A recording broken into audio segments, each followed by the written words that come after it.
भी अगर आपको लगता है प्रोफाइल में आपको कोई भी संशोधन करना है, पासवर्ड अगर आपको जो है फॉरगेट हो गया है, आपके डॉक्यूमेंट अपडेट करने हैं, मोबाइल नंबर अपडेट करना है, तो ये सब आप यहाँ से कर सकते हैं। अब अप्लाई करने के लिए आपको सबसे पहले यहाँ पर एक ऑप्शन मिलता है अप्लाई का, आवेदन करें का। आप इस ऑप्शन पर क्लिक करेंगे, डिक्लेयर करेंगे, आगे बढ़ाए पर क्लिक करेंगे। अब आपको जो सामान्य पंजीकरण क्रमांक मिला है वो और आपका जो डेट ऑफ बर्थ है ये आप यहाँ पर कैलेंडर के माध्यम से डालेंगे। इस कैप्चा कोड को यहाँ पर डालेंगे और सत्यापित कर आगे बढ़ाए वाले ऑप्शन पर क्लिक करेंगे। इसके बाद फ्रेंड्स आपका देखिए जो फॉर्म है वो स्टार्ट हो जाएगा। सबसे पहले अगर आप एक्स सर्विसमैन है तो आप इस ऑप्शन को सेलेक्ट कर सकते हैं। स्वयं सेविक नगर सेविक है तो आप इस ऑप्शन को सेलेक्ट करेंगे तो आपको आपका यूनिट नेम, बैच नंबर और स्टार्ट डेट और एंड डेट आपको देनी होगी। कम से कम न्यूनतम 3 वर्ष की सेवा आपकी होनी चाहिए। अगर दोनों भी ऑप्शन एप्लीकेबल नहीं है, बिना वर्क का आप क्लिक कर देंगे। इसके बाद देखिए यहाँ पर ये एक्स सर्विसमैन से रिलेटेड ऑप्शंस हैं। अगर आपके ऑप्शंस एप्लीकेबल होंगे तो यही आपके ये एक्टिवेट रहेंगे, तो आप कुछ अपनी बचा जो दियो सेवा तो की अवधि है वो आप यहाँ बाद बता से सकते हैं। रिमाइंडर बाकी भेज आप का और फॉरवर्ड तो मैंने जो कर आपके ऑप्शन हैं उनकी जानकारी प्रोवाइड कर पाएंगे। अब फॉरवर्ड यहाँ पर अगर आप मध्य बात प्रदेश के मूल निवासी हैं तो आपका जो गृह जिला है वो कौन सा है वो आपको सेलेक्ट करना होगा। विक्रम पुरस्कार से सम्मानित खिलाड़ी है या नहीं है वो जानकारी आपको देनी है। इसके अलावा विधवा या तलाकशुदा पर्सन है या नहीं है वो जानकारी आपको यहाँ पर प्रोवाइड करनी होगी। इसके अलावा फ्रेंड्स क्या आप शासकीय सेवा में नियुक्ति के लिए नीचे दिए गए विभिन्न वर्गों में सम्मिलित हैं, तो फ्रेंड्स आपको बोनस अंक लेना है तो आप इनमें से जिस भी आप यहाँ पर कैटेगरी से में सम्मिलित हैं आप उस ऑप्शन को सेलेक्ट कर सकते हैं। नहीं है तो आप सिंपली यहाँ पर नो कर देंगे। इसके बाद फ्रेंड्स यहाँ पर आता है आपका क्वालिफिकेशन में देखिए सूबेदार और आपके एएसआई पोस्ट के लिए। तो यहाँ पर फ्रेंड्स देखिए जो क्वालिफिकेशन है वो आप एक बार रीड आउट जरूर कर लें और इसमें से जो भी आपकी एलपीटी कंडीशंस हैं, आप मान लीजिए यहाँ पर चयन ए करना चाहते हैं सूबेदार के लिए तो आप सूबेदार को सेलेक्ट कर सकते हैं। और इसके बाद अगर मान लीजिए आप यहाँ पर एएसआई को सेलेक्ट करना चाहते हैं तो आप एएसआई को भी सेलेक्ट कर सकते हैं।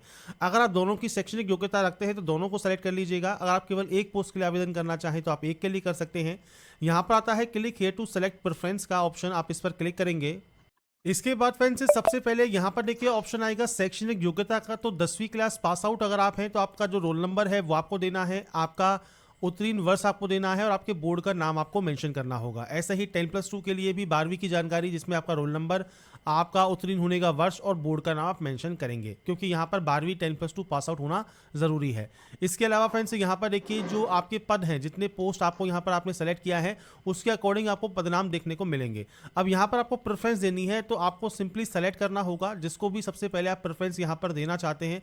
आप इस तरह से जो प्रेफरेंस है वो आप यहाँ पर दे सकते हैं। अगर आप दोनों पोस्ट के लिए एप्लीकेबल है तो दोनों ही पोस्ट के ऑप्शन आएंगे। अगर एक पोस्ट का है तो एक पोस्ट का ही आपको यहाँ पर प्रेफरेंस देखने को मिलेगा।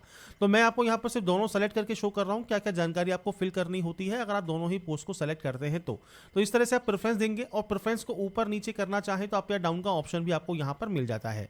इसके बाद फ्रेंड्स यहाँ पर देखिए आपसे पूछता है जो न्यूनतम जो आपकी शारीरिक अहर्ता है वो आप रखते हैं, आप यस करेंगे। शैक्षणिक योग्यता भी रखते हैं, आप यहाँ पर भी यस करेंगे।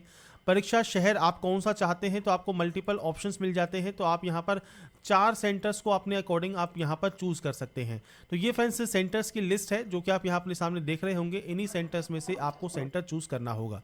इसके बाद यहाँ पर सिंपली डिक्लेयर करेंगे। डिक्लेयर करने के बाद आगे बढ़ाए वाले ऑप्शन पर क्लिक करेंगे होंगे। अब देखिए कौन कौन से दस्तावेज हैं। सबसे पहले है गृह जिला संबंधी दस्तावेज। अगर आप फ्रेंड्स मध्य प्रदेश के निवासी हैं तो आपके पास मूल निवास प्रमाण पत्र होना चाहिए, वो आप यहाँ अपलोड करेंगे जेपीजी फॉर्मेट में।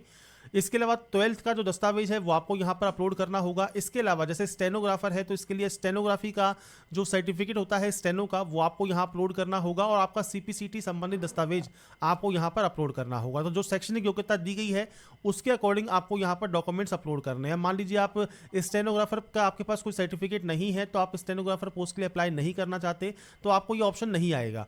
अगर आपने फ्रेंड्स सीपीसीटी के लिए सेलेक्ट नहीं किया है तो आपका ये ऑप्शन नहीं आएगा। तो आप जिस भी पोस्ट के लिए अप्लाई कर रहे हैं उसके अकॉर्डिंग ये ऑप्शंस आएंगे तो वो आपको यहाँ पर अपलोड करने होंगे। तो ब्राउज पर क्लिक कीजिए, फाइल को सेलेक्ट कीजिए और यहाँ पर अपलोड कर दीजिए।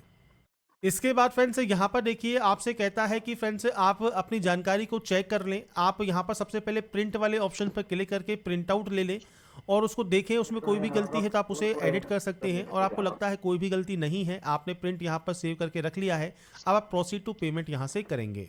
अब देखिए पेमेंट करने के लिए आपको मल्टीपल ऑप्शंस मिलते हैं। जैसे नेट बैंकिंग है तो नेट बैंकिंग यूज कर सकते हैं। कार्ड सेलेक्ट करना चाहें तो आप कार्ड से पेमेंट कर सकते हैं। यूपीआई सेलेक्ट करना चाहें तो आपको दोनों ही ऑप्शंस मिल जाएंगे, आप कोई भी ऑप्शन को सेलेक्ट कर लें। और इसके बाद फ्रेंड्स आपके सामने यहाँ पर देखिए क्यूआर कोड आ जाता है, आप इसे स्कैन कर सकते हैं और आपका जो पेमेंट है वो आप कंप्लीट कर सकते हैं। इसके बाद फ्रेंड्स आपका जो फॉर्म है वो सबमिट हो जाएगा और इसके बाद अपना एप्लीकेशन फॉर्म का प्रिंट आउट सेव या डाउनलोड करके अपने पास आप रख पाएंगे। तो यहाँ पर फ्रेंड्स देखिए एमपी पुलिस एएसआई का जो ऑनलाइन फॉर्म 2025 है या एमपी पुलिस सूबेदार ऑनलाइन फॉर्म 2025 है वो आप कैसे अप्लाई कर सकते हैं उसकी जानकारी मैंने आपको प्रोवाइड कर दी है। बाकी फ्रेंड्स फॉर्म को अप्लाई करने से पहले इसकी जो गाइडलाइंस हैं, जो डिटेल्स हैं, वो सब एक बार चेक जरूर कर लें, उसके बाद ही फॉर्म को सबमिट करें।